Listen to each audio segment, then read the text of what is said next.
Hi, I'm Dr. Jackson Crawford.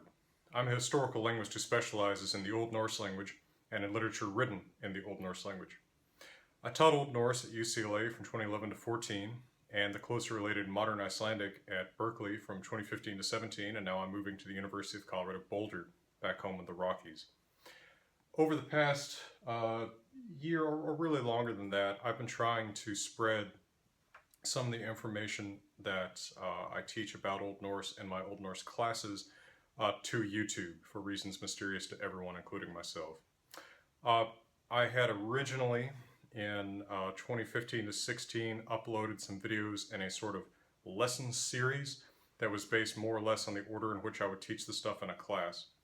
But uh, those videos are very low quality, and I'm also re-uploading them in a little bit more of a reference work format so that you can look up related information in one video. So for instance, I have one video on pronunciation, one on introducing nouns, one on introducing verbs.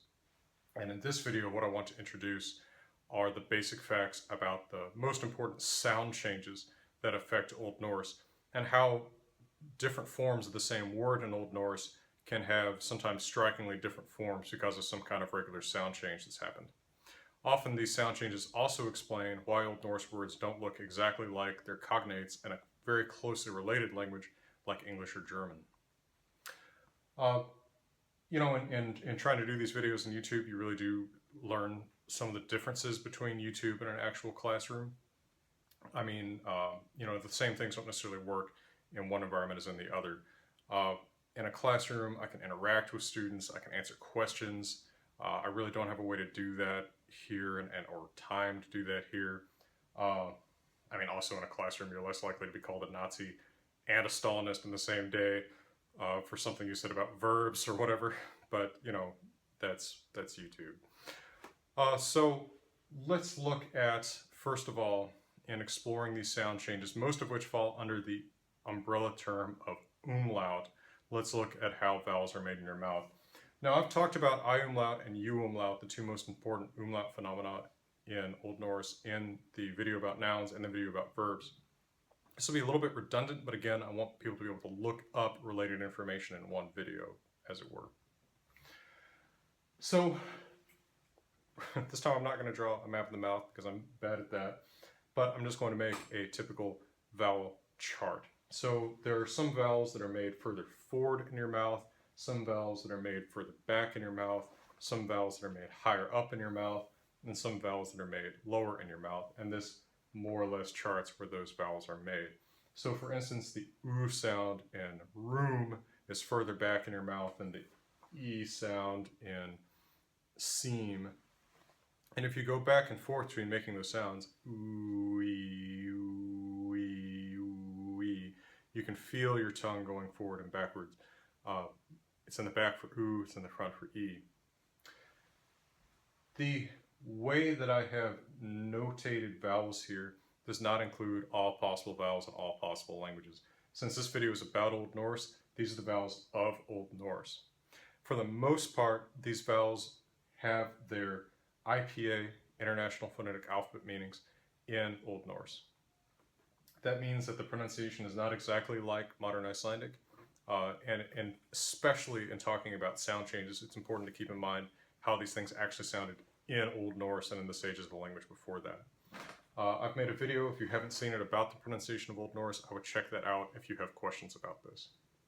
But basically, the pronunciation of these vowels would be more or less like they are in the International Phonetic Alphabet or in languages that write their vowels similarly to IPA, like Latin, Spanish, Italian. So, E, E, A. Notice getting lower in my mouth as I say each one of those. And then the front version of E, which is E. The front version, the rounded version. So this is in the same place in your mouth as E. But notice when you move from oo to e, ooh, ee, ooh, ee, if you just, I know it's a horrible idea to watch my lips, but ooh, ee, if you watch my lips spread when I make e instead of ooh, they're rounded when I make ooh, but not when I make e. So this is the y, the vowel represented as y, is e, but with rounded lips like you're making ooh, e, e.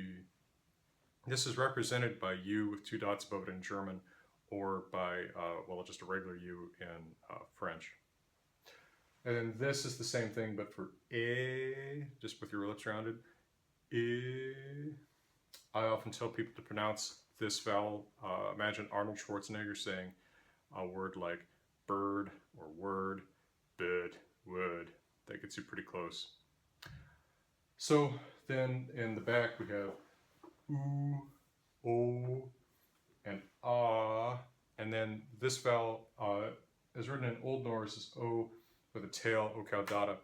The International Phonetic Alphabet equivalent of that is open O, which looks like a backwards C, and that is just a rounded ah. So all. This is similar to the pronunciation of an O in coffee in Northern Jersey, some New York accents, coffee, that kind of thing. All right. So umlaut, what is that? So often when I say that word, people assume that I mean the two dots above a letter in German. The two dots are technically called diaeresis, and they're a way of indicating that umlaut has happened in German. So in technical linguistics terminology, umlaut isn't the two dots, it's the vowel change that causes it's the vowel change itself. German indicates that vowel change with two dots. Basically, an umlaut phenomenon is one where an unstressed vowel in the same word gives one of its features to the stressed vowel in the same word. So a feature spreads from an unstressed vowel into a stressed vowel. So the two most important phenomena of umlaut in Old Norse both involve this kind of spread. In U umlaut, a U that's in an unstressed syllable spreads its rounded feature to an ah that's in the stressed syllable of that same word. So it spreads, so ah is unrounded, U is rounded, but by U umlaut, the U roundedness spreads to ah and makes it an O, this rounded vowel. In I umlaut, the front feature of this vowel E, written I, spreads to a stressed vowel in the same word that does not have the front feature. So U becomes a front vowel, Y, O becomes a front vowel, O slash, A becomes a front vowel, usually written short E in Old Norse. So it's an assimilatory phenomenon. Something in the word becomes more like something else in the word. Now, umlaut has happened in the history of English. In fact, English has its own version of I umlaut, and I'll mention that a little bit in discussing I umlaut in Old Norse. But even today, there's a little bit of umlaut going on in the way some words are pronounced in English. One of the most notable, I think, is woman versus its plural, women. At least in my dialect of American English, Interior West, the way I say the singular of this, I'm writing this in IPAs, woman. Okay, but notice in the plural, what I'm saying is women. This vowel change from A to E is actually very old I umlaut in English. This is 1500-year-old I umlaut. And this changed vowel in the plural is being carried over from the unstressed syllable to the stressed syllable. It would feel very unnatural to me to say this without changing the stressed vowel, even though you can tell from the way that it's spelled that 400, 500 years ago, these two vowels must have been pronounced the same, something like woman, woman, I suppose. But it seems very weird to me to say like woman with the same vowel and the stressed syllable in the plural. I basically have umlaut there.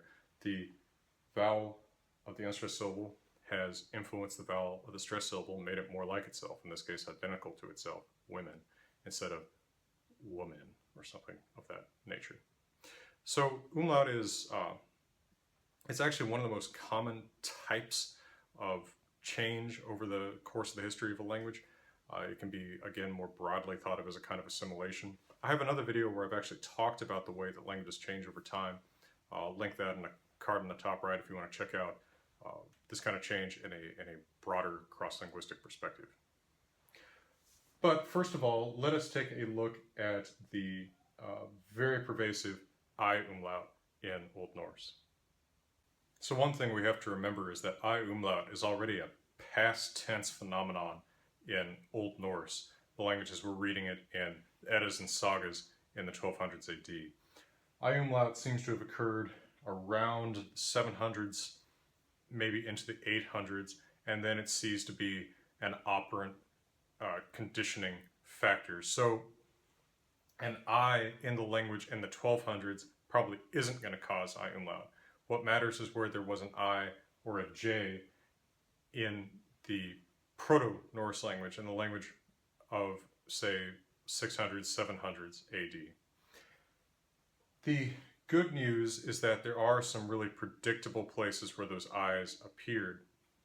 And basically what's happened is what was once a predictable vowel that was in an ending has become a predictable change to a vowel in a root.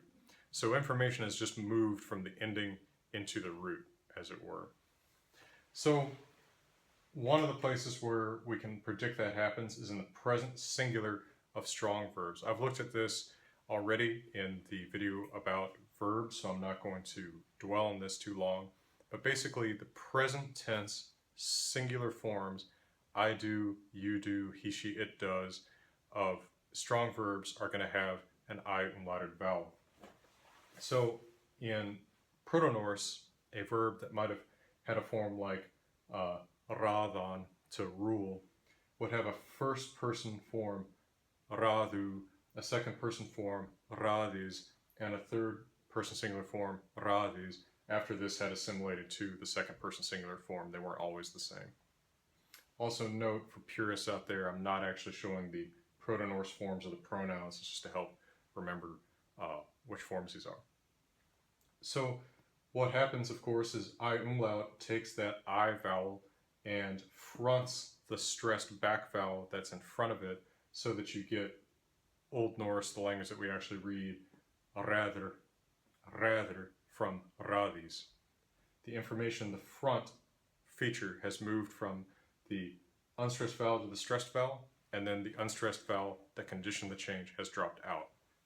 We wouldn't actually expect this on the first person singular because there's not an I in the ending there in Proto-Norse, but by analogy with the second and third person singular, that I umlauted vowel also moves into the first person singular in all strong verbs. So this is a universal feature of strong verbs in the present singular.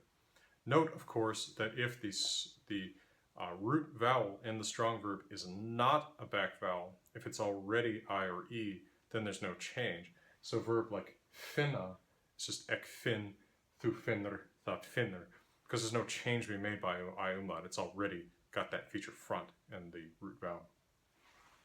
Another place where we often see I umlaut is in the comparative and superlative form of adjectives.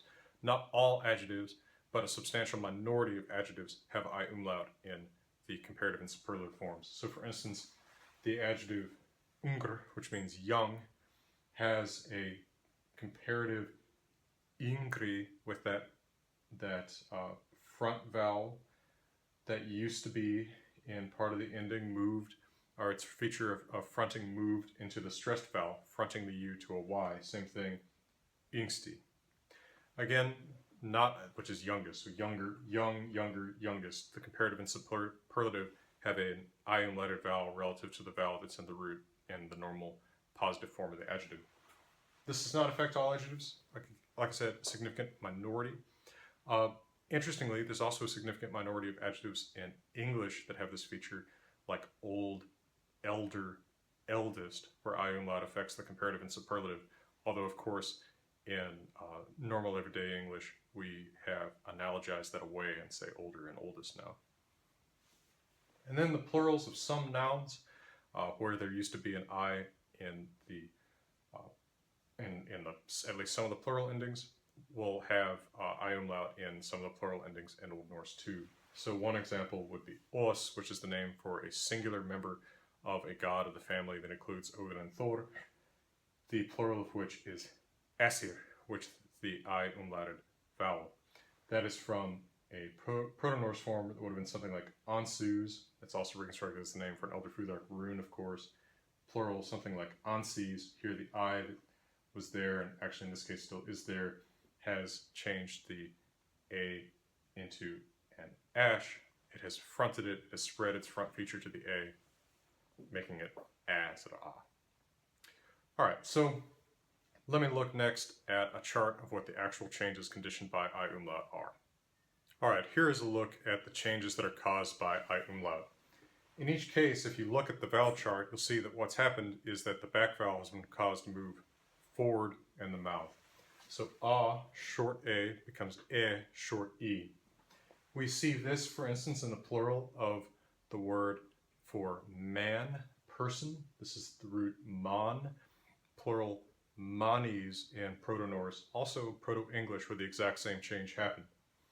In the first place, we'll have a change where that I moves the A in the root forward into E, and then the conditioning syllable falls out once the information has been transferred to the root. This exact same thing happens in English, of course, because we have man, men, because the plural once had an I, that is I umlaut at the root in the root of the word in the plural. Notice that here and elsewhere I write asterisks on forms of words that are not attested in writing. This actually sort of is attested in writing, at least in Old Norwegian, and also when the definite article the is added to it in Old Norse, you'll actually see this this ending on there, menidnir, the men. Still today in Icelandic too. Similarly, in a verb like to take, this would be the second and third person form. You take. First, we're going to have a stage where the vowels are mutated, but the conditioning vowel is still there. But by the time we get to our actual Old Norse text, the conditioning vowel has fallen out too. Hook o, okaudada, become o slash. There's not very many instances of this. One instance is in the verb hogva, to chop, where actually this wouldn't have originally been the vowel here. This is there by analogy in Proto-Norse anyway, but that's beside the point. Here, the o slash, the o hooks become o slash, and by the time we actually read our text, the conditioning vowel is gone. Notice that this is now obscured by a sound change that's happened in Icelandic sense, where that hook o and the slash o are now written the same because they've merged. They become one vowel that's written as o with two dots. So this is one place where modern Icelandic spelling or pronunciation obscures what's actually going on in Old Norse or in a stage before Old Norse. Then long a, sound o that's rounded in Old Norse. It probably was not when the sound change was occurring. It was probably still a long ah. Becomes a at long a sound. Here we see this example again. An I in this old word for gods has moved the a and the root forward, making it asir, anses. Same thing we've already seen in this verb, you rule. The I has moved the long a forward in the mouth, making it a. Notice there's a lot of places where the earlier stages I write a Z and the later stages I write an R. There's a Z sound in Proto-Norse that merges with R in the transition to Old Norse. It's not clear exactly where that's happening, but I'm just putting it in the second stage of each one of these. O becomes O slash. So for instance, you sleep from the verb solva, originally solvis. Then the front feature moves into the root vowel, and then the ending with the front feature disappears. Long O becomes a long version of that. Note that this vowel, which I write as O with a slash and an acute accent, is often written, especially by Icelandic and British editors, as an OE ligature. So this is the same thing as FOETR. At any rate, once again, the I has fronted the O, and we get fötter, feet, in Old Norse. So this is the plural to the word fótur, foot. Notice that this is another place where English has I umlaut too. Foot, feet. In English, the formerly rounded front vowel there, something like fut, has unrounded and just given us feet in English today. But it's a front-back vowel relationship. Same thing here. This is the comparative younger, so to the adjective unger, the I has fronted the vowel, and in Old Norse, as we read it, we get ingri with the Y. The I in the ending here actually does not come from an original I. There's probably an O there in Proto-Norse up to a certain point. What exactly the origin of that I is unclear. There's been some kind of analogical reshuffling going on, but that's beside the point of this presentation. Long U becomes long Y. This is the plural of moose, which means mouse. At one point, this would have been simply regular muses. This also, of course, occurs in the history of English, but that back vowel u gets run into I, so we get Old Norse plural mis, mice. Notice once again, this has happened in English. The difference is that in English, the rounding feature in the plural has disappeared, so it's just mouse, mice, not mouse, mis. Yo and you, those sequences become long Y as well. So in a verb like skjotes, or what would have been skjotes, you shoot, this has become Old Norse skutter. Same thing with smugis, which means you creep. This is, of course, the verb or the root that J.R.R. Tolkien uses in forming the name of his creature Smeagol. And so you creep in Old Norse, thur Smeagol, precious. And then AU, that sequence, that the diphthong becomes the diphthong, the fronted diphthong, EY. So notice this is just like A becomes E, U becomes Y, they're just together. So a verb like, that would have had a form like draumjan in Proto-Norse, to dream, from the root draum, to dream, dreaming, would have become something like drøma, drømja at some point, and in Old Norse we find drøma in the verb, even though the noun itself still has the unumlauted form draumar. Alright, so that's a look at the changes. Whether or not these particular examples or the way that I present them is useful to you, this is a pretty comprehensive look at the changes that I umlaut causes. Alright, now let's take a look at U umlaut. Now, U umlaut is still a present tense phenomenon in the language of the Old Norse text that we're reading from the 1200s. So any U that is in the language is going to cause any A in a preceding stressed syllable to change into hook O. There are, however, a couple other places where the U that condition this change has disappeared. The two most important ones are in the nominative and accusative plural of neuter nouns. So a noun like barn, child, has a plural born. And the reason for that, of course, is that in Proto-Norse, a U was in the ending of the nominative and accusative plural of these neuter nouns. You can often still see that U in Old English. And of course, if you have a neuter noun that does not have an A in the root, there's going to be no plural at all. So for instance, skip, ship, the plural is just skip, because there's nothing to change by umlaut. Then in feminine nouns, this affects the singular, every case except the genitive, where the ending has an A, which blocks this change. Since this occurs in the nominative of feminine nouns, this means that the form you actually look up in the dictionary, the nominative form, has been affected by the change, but then other forms of that same word are not going to be affected by the change. So when you look up earth in an Old Norse dictionary, you're going to find jord. That's been affected by this U umlaut. That's from a root, jard. That root is going to come back without the U mutation in the genitive singular, jardar, of the earth, because neither the Proto-Norse nor the Old Norse form has a U to cause the change. So you just have to remember this is sort of not the default vowel. This is a conditioned vowel that's only there because of a U that used to be there. Something like yardu in Proto-Norse.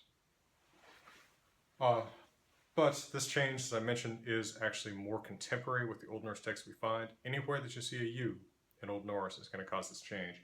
Two places where you see U's a lot in endings are in the dative plural of all kinds of nouns. Any noun you've got that has an A in the root, it's going to have a hook O once it goes into its dative plural form, because that ends in So stovum, to the staffs, or whatever, from stavr, staff. Hava, like all other verbs, has a first plural singular ending in right? So hava, to have, would be hovum, we have, with that A shifted to a hook O, the A rounded by the influence of the U, and the language cannot avoid doing this. You're never going to see havum in Old West Norse. Now in Old East Norse, the ancestor of Swedish, Danish, some Eastern Norwegian dialects, you will actually see forms like stavum and havum without the U umlaut caused by a U that's there in the present, in the present being the 1200s.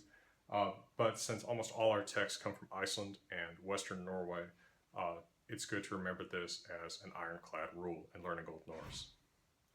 Now what happens if you have two A's in a row in the word and then you add a U? Let's take a look at that next.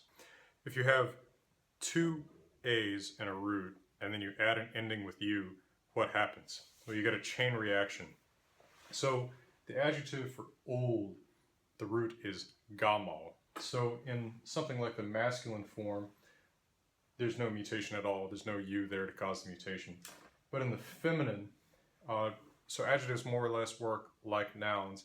So what I say about feminine nouns and the singular having U umlaut and neuter nouns and the plural having U umlaut also applies to feminine adjectives in the singular, neuter adjectives in the plural. So this is an adjective where in Proto-Norse, when it's in the feminine nominative singular, there would have been a U. That U causes first the unstressed A to turn into another U, and then that causes the stressed A to finally turn into the hook O. So that in Old Norse, the language we're reading from the 1200s, the masculine singular is gamal, the feminine singular is gomel, with both vowels mutated by U umlaut. Similarly, we can see in a verb in the first person plural present of kalla to call, we're going to see kolum, where the U has changed the A in the root into a hook O, and the present we call. But in the past, where you have a U following two A's, the U is going to change the unstressed A into a U, and then that's going to change the stressed A into a hook O. So we're going to get first person plural past ver koludum, we called, from kalla to call. Now another thing that gets asked about in connection with U umlaut is what about long A? In Old Norse as preserved in the Eddas and Sagas, for the most part, we see no change. Basically, you can say if you're learning Old Norse, long A is not affected by U umlaut. The actual historical truth is that all long A's get sort of affected by U umlaut. There was a time when long A was turned into long hook O, just like short A was turned into short hook O. So if we take a more detailed look at the history of a word I've used as an example before, Ansus, be a Proto-Norse word for a god, the N is going to disappear before an S, lengthening that vowel. So we're going to get something like Asus at a intermediate stage. And then the U in the ending is going to round the A and the root, so we're going to get O, and then the U is going to drop out, the Z is going to assimilate with the S, with os. But then when we actually read our Old Norse text in the 1200s, this is written with just long A. What seems to have happened is that all long A's, all A's, got rounded at some point. This has clearly happened in all the Scandinavian languages spoken today. If you look at Swedish, Norwegian, Danish, the words written with long A in Old Norse are written as a halo, which is historically an A with an O written above it. It is a historic A pronounced as an O. This is also the intermediate stage between ah, like you would have here, and ow, like you have in modern Icelandic. Aus is how this is pronounced in modern Icelandic today. What's happened is this has gone from ah to o in Old Norse, and that o, that rounded low back vowel, has become a diphthong ow. Something that's also happened in the history of some Southern American English dialects, where you hear own instead of on, or on, dog instead of dog or dog, right, etc. So this is actually not too unfamiliar of a change. Why exactly all the long A's get rounded is not necessarily clear, but it's clearly happened by the time most of our texts are written. We do find very old texts in Icelandic that do distinguish between the long A and the long hook O. For instance, the Stockholm Homily book, which is actually from Iceland, this is called that because it was preserved in Stockholm, is the oldest complete book that we have in Icelandic. It's from right around 1200, and it does distinguish the long A from the long hook O. So this distinction did make it just barely into historical documentation, but surely in the early 1200s somewhere, this was evened out. So whenever I speak Old Norse with reconstructed pronunciation, I read long A with that rounded sound as if it were this, and that's because I'm reading it in that in a reconstructed in the reconstructed pronunciation from the period when our texts were written, which is when this merger would have already happened. One interesting exception to this is if that long A gets rounded by a U that follows it, and then makes it into the historical period, the long hook O does not turn into a long A if it is next to a nasal consonant. So N or M. So in a word like this, night, you would have not to at some stage, then this A gets rounded by the U behind it to something like not to. But in Old Norse, at least Old Icelandic, we see note, right, for night. So a nasalized long hook O becomes long O in Old Icelandic. This does not always happen in Old Norwegian, and that is why you have Icelandic note today from this form, where the long hook O has become long O, but you have Norwegian not, so for night. So just an interesting side note about the history of these words. Old Norse really does have some fascinating complexities in its past. Well, having listened to I umlaut and U umlaut, let's look at some other major sound changes that affect the Old Norse language as we read it. Another big ticket sound change in Old Norse is breaking. This is an interesting phenomenon that's not exactly umlaut, but may strike you as similar because a stressed vowel is changed by an unstressed vowel that follows it. The conditions are a little bit complex. Breaking is something that affects the vowel written E, i.e. the sound I, if it is followed by an unstressed A, the sound ah. But it doesn't happen if the V is preceded by an L, R, or V, and it rarely happens if the E is in a light syllable.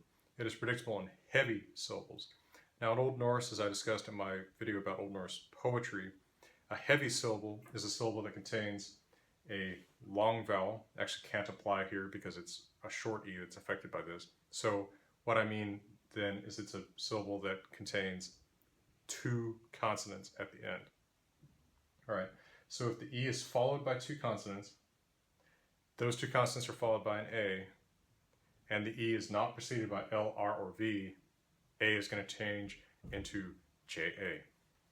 So, in a verb that in Proto-Norse would have looked like helpan, to help, what we actually see in Old Norse is hjálpa. And actually in Old Icelandic, overwhelmingly see hjálpa because the A gets further lengthened in front of an L plus a P. I'll get back to that. But notice that in forms of the verb where there is no A following it, and there wasn't in Proto-Norse, you actually still have the original vowel. So in Old Norse, the singular present of this is still ek help, I help, thu helper, han helper, with the exact vowels you'd expect from the root. Right? This is a class 3A strong verb for those following along. Similarly, a word like heart, Proto-Norse herta, certainly looks more like the English or German word, but that A has changed the E into JA, so you get Old Norse hjarta, hjarta. This does not, again, happen if the E is preceded by E, R, or V, so you will not see it in another 3A verb like verða, right? It's not vjarða, the V blocks the E from changing. There's another form of breaking that is caused in the same environment if the E is followed, however, not by an A after those two consonants, but by a U. So here, for instance, we can actually see there's a deeper prehistory to that prehistoric form Jorðu for earth, where it was erðu. Certainly looks more like the English word now, right? But that U that was in the ending in Proto-Norse changes the E into J hook O, so Jorðu, and then we lose that U. Similarly, the plural of heart, hearts, if you're writing a bad song, you might need this kind of vocabulary. The U has broken the E into J hooko, so we have heart, hjarta, hjortu, plural. There are some places where this is seen in light syllables. There could be some kind of heavy syllabic element there in Proto-Norse that I can't think of off the fly, but I would reconstruct this word in Proto-Norse as etunaz. This is some kind of opponent of the gods. It is actually from the same root as the English word eat. This would have become first jotuns, with the conditioning A dropping out, and then later Old Norse jotun with that Z assimilating to the N. And of course, this is the word usually translated in English as giant, which is unfortunate because these beings don't actually seem to be bigger than the gods. All right, so that's breaking. Let us take a look at a couple other major changes that affect how Old Norse words look. All right, these are some additional sound changes that affect how Old Norse looks. One of them is actually restricted to Old West Norse. You won't see this in Old East Norse, so the ancestor of Swedish and Danish. That is that a long E followed by an A becomes J long A. So ea becomes yo.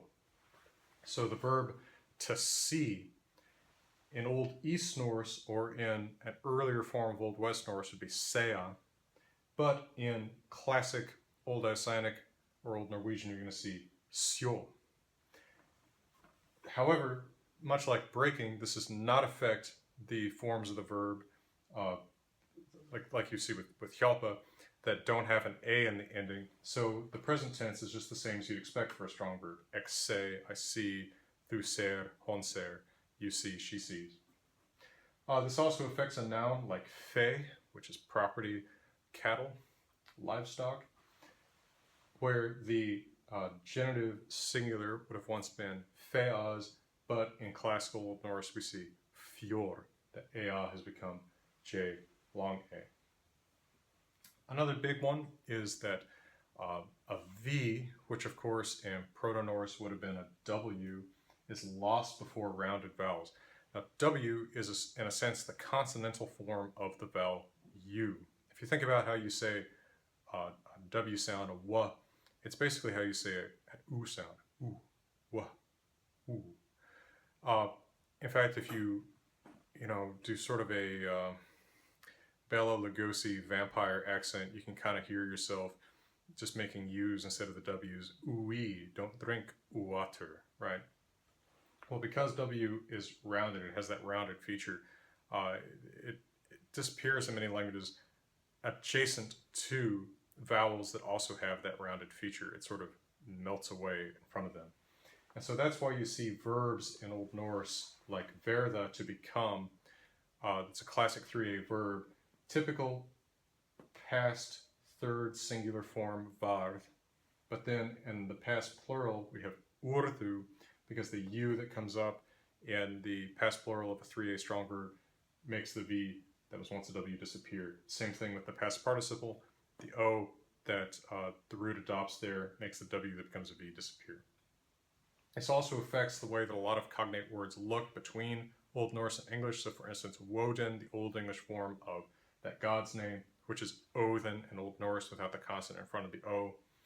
Similarly, wolf versus ulver, word versus orð, worm versus ormur. There's actually a lot of examples of this. And then in Old Icelandic specifically, we have a change where vowels lengthen before an L plus a labial or velar consonant. So that basically means P, F, K, or G in the context of Old Norse. So you'll see ulver in very early Icelandic or in Old Norwegian, but in our classic Old Norse text from the 1200s in Iceland, it's ulver with a long U. Same thing with hjálpa versus hjálpa, halver versus holver, etc. And of course, in modern Icelandic, these have vowels descended from the long vowels ulver, hjálpa, halver.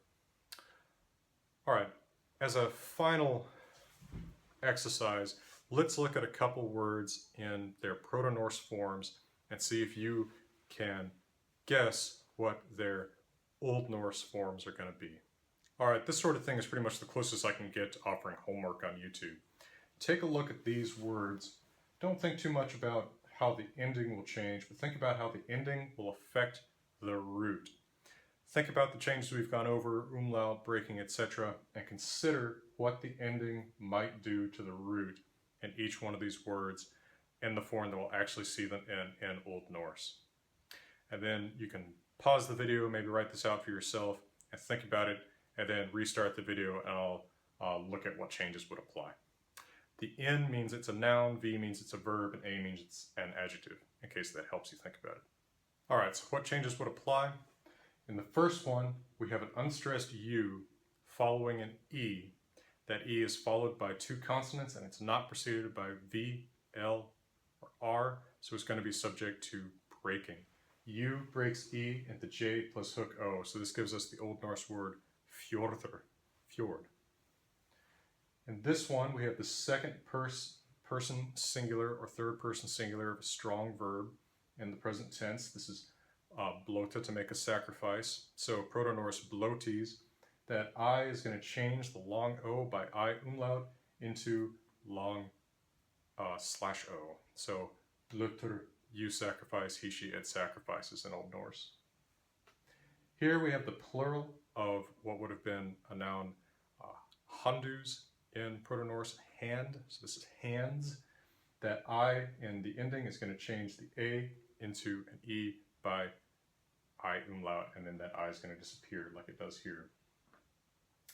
Here we have a noun that means, this is sort of like the one of the nouns, it's just like thing, but it's also a court case, a matter's sake.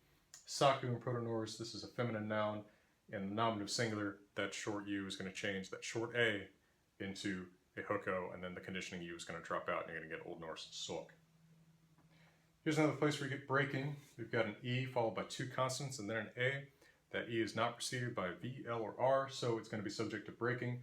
That A is going to break the E into J-A. Gjalda, to yield or pay, from Proto-Norse gjaldan.